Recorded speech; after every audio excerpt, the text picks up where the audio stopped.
happy to be here with all of you in this wonderful day. That is Children's Day. And my wishes to one and all who are here.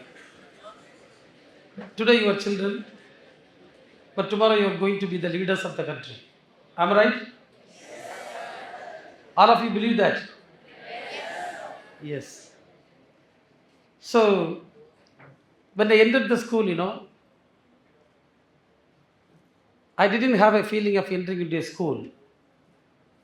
But the fact is, I thought I'm entering into a place where hundreds of dreams, hundreds of ideas, and hundreds of leaders are together thriving here. Am I right? That was the feel I had. Because you, the children, have lot of ideas. You, the children, you have lot of talents. And you, the children, are the leaders of the next generation. So we are really bothered about that. Because as a political leader and a statesman, I want the next generation to be bright. And that is the duty of people like me. And that's why I'm here. And me and in this institution have lot of relationships. The chairman and MD are so close to me for the simple reason we have a similarity. And can anyone say what is that similarity? Somebody can guess? Somebody can guess? She is telling change making. Anything else? A commitment. We have a same commitment. And what is that commitment?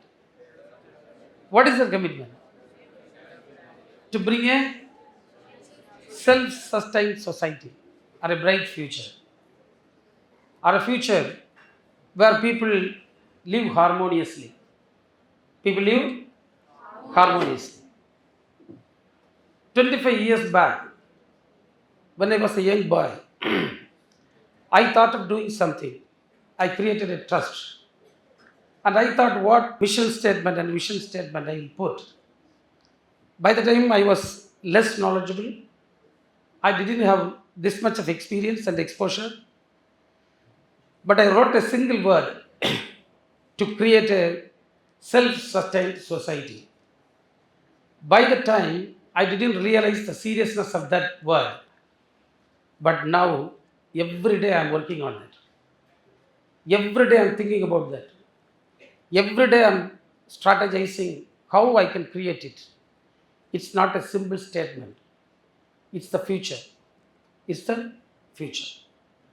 So whenever I come here, me, the chairman and his wife, we sit together, we have coffee, we discuss lot of things, wide range of things, starting from this village, starting from the education of the children, and all the experiences we have got through our education, through our learning with the people, and through the exposure they get when they visit abroad and things like that. When I was sitting here, the principal is telling me, Minister, our chairman is a visionary leader. And I was smiling. And he told me that as he has visited so many countries, he has gathered a lot of ideas and that he wanted to replicate in our place. And I told him I know him very well. Many people go to foreign countries. They go enjoy their life and come back. I have made a lot of trips to other countries. Whenever I go, I come back with a heavy heart. Do you know why? The very simple question. When I am going to make my people live like this? That is the question that is upon me. We should live harmoniously. We should live peacefully. And I will tell you two things. One is the state of contentment. You are people who are getting very good education. First thing I will tell you, you are privileged. Have you ever thought of a children who is studying in a remote government school? Have you seen that? My advice is please go and see. You please go visit schools and colleges where the vulnerable children study. Please listen to them. Please listen to them. Because when I have a daughter, she is studying in a very reputed university. But whenever she comes for a leave, I used to tell her, daughter, you spend your time in the village. You see the people, their life, their livelihood, and then only you will be knowing the fact. There are two things we need. One, we have to understand, we have to realize what we are, where we are, and how we are. It applies to you and to the society surrounding you. So you have to understand what you are, where you are, and how you are. And by the time, you should know your destiny, where you have to go, what you have to do, and how you are going to do. And there should be a timeline. Because life is short in this earth. So when you are going to do. So during this phase of life, you must be content. Content is state of mind. Your state of mind should be content. The students in this school should be content because this is a privilege. An ordinary student cannot think of a school like this in the sense, the infrastructure, the atmosphere, the faculty, the methodology of learning, and so on. You have a very good team here. The environment that prevails here is entirely different. You can say, in Tamil we say, Malaikum Madugam. It's a difference between Himalayas and an ordinary place. So you are all privileged. So you have to be content. There is another thing called satisfaction. Satisfaction is something out of our activity. If I do something good, I will get satisfied about that. But it is not a continuous process. There are a lot of ups and downs. So you cannot simply say, I am satisfied. You are satisfied in a particular thing. When you achieve something, you are not. But when you are towards a journey to achieve your goal, or when you are in a process of achieving a destiny, that you should not be satisfied by the time. You have to keep on your motivation. You have to keep on your thirst. You have to keep on your fire to move forward daily. That is the thing. So there is a difference between contentment and there is a difference between satisfaction. The teacher, the Tamil teacher, she was speaking, told two things for you. One is self-respect. You all know. The second one she is talking about humanity. Yes. She was giving a testimony when she chose Tamil as her academic preference. She was scolded by people, discouraged by people, and she got inferiority complex. That's a very bad thing. You should never allow people to influence you. People can influence you in many ways. They can influence you to dilute the ideas you have. They can influence you to do wrong things. So these kind of things we have to be very careful. Self-respect, she was talking about. Self-respect is something opposite to what the inferiority complex is. And similarly, having a superiority complex is also dangerous. So superiority complex is also against the concept of self-respect. If you have superiority complex, you won't allow something to enter into. You won't listen to. You will not have the patience to listen to anyone. You will be always, I know everything. I know everything. This is the bad thing that is coming up in the mind of youths nowadays. Not only the mind of youths, there are so many people. So many people, if you want to go to them, once I visited a leader, I went to him. I had a purpose to talk to him. You don't believe, I spent nearly 4 hours with him.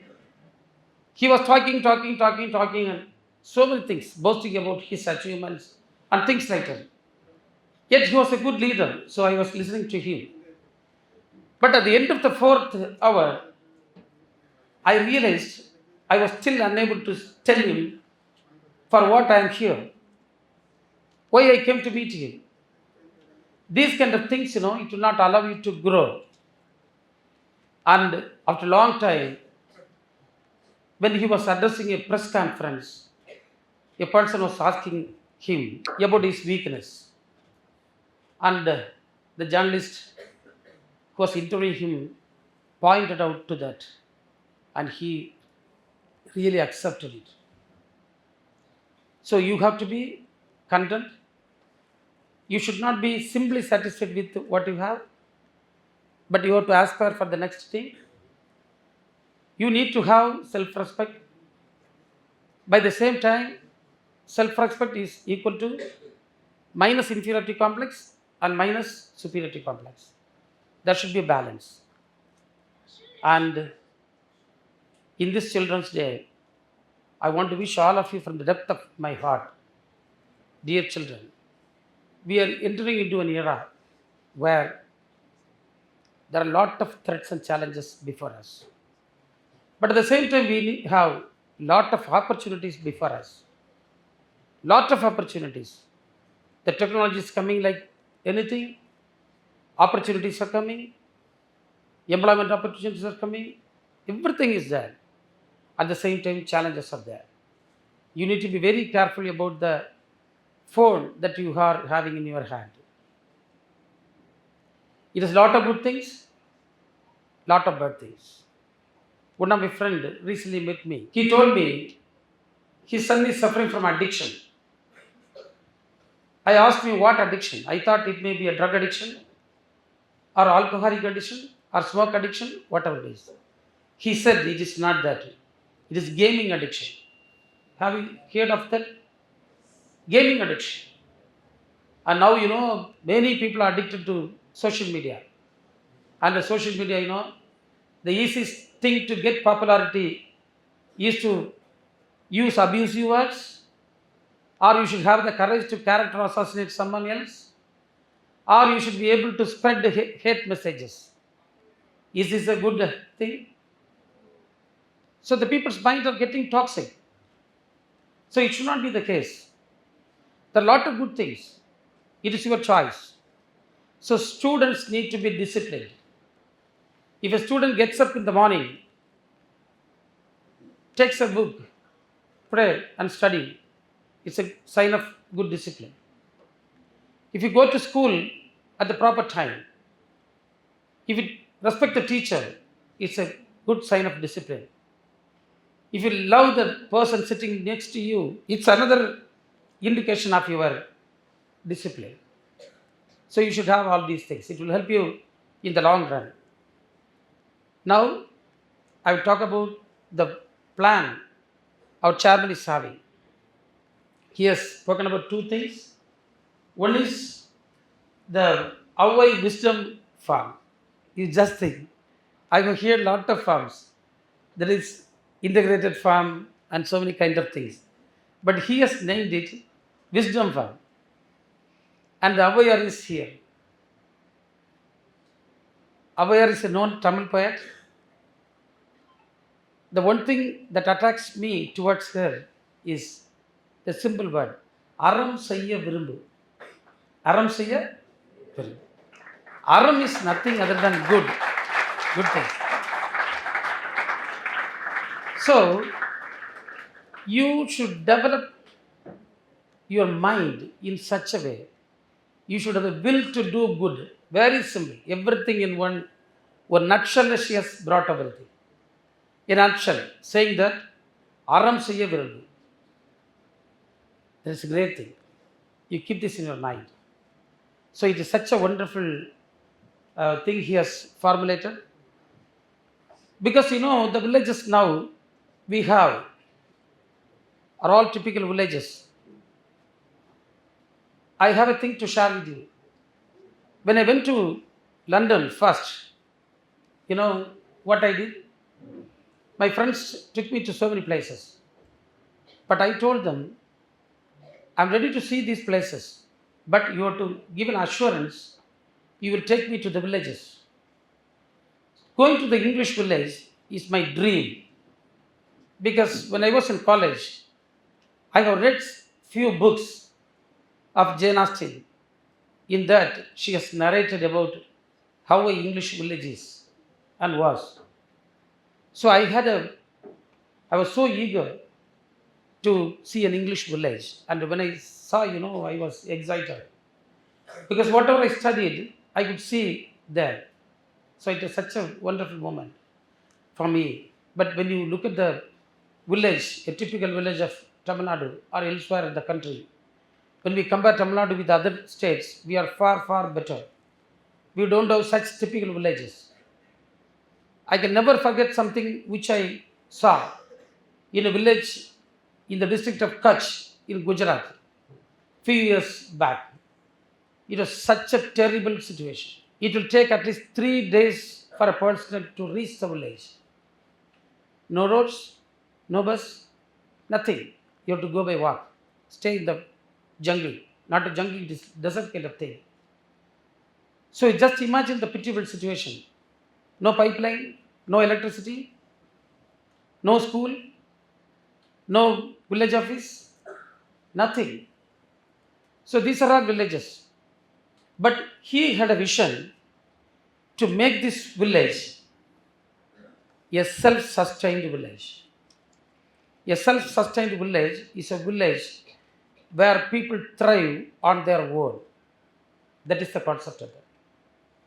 Where you can breathe good air, you can take good water, and you will get good food, a natural food for you to eat.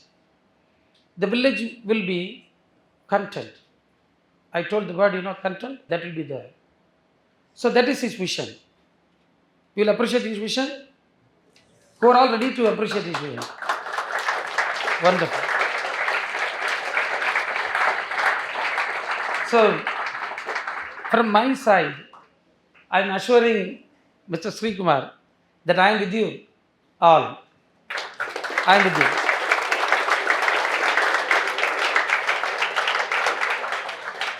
Let us work together.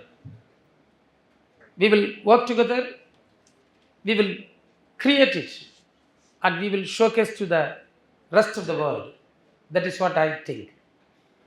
And really,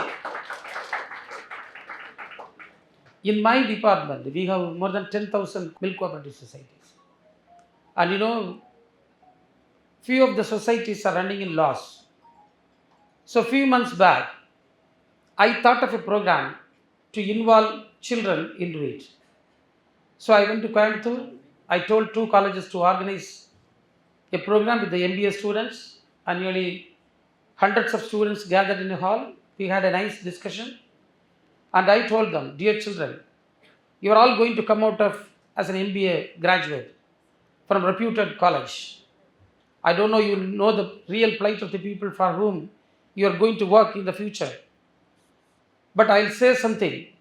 I'm giving you an opportunity to come down, to work with the people, to work with the farmers, see their plight, and use your brains to help them to come out of their debt, to come out of their sustainable livelihood. And after 2 months of work, now I'm hearing the news that all the students are so happy that they were able to understand the real problem of the people living in the village. And from my side, my officers are telling me, Minister, the initiative has given deep insights for us as well as the students. And the farming community is also so happy about what we have done to change their life. So, both sides, the villages will feel people going there, listening to them, understanding their problem, and your mind to support them. On the other hand, you will know what the real life is.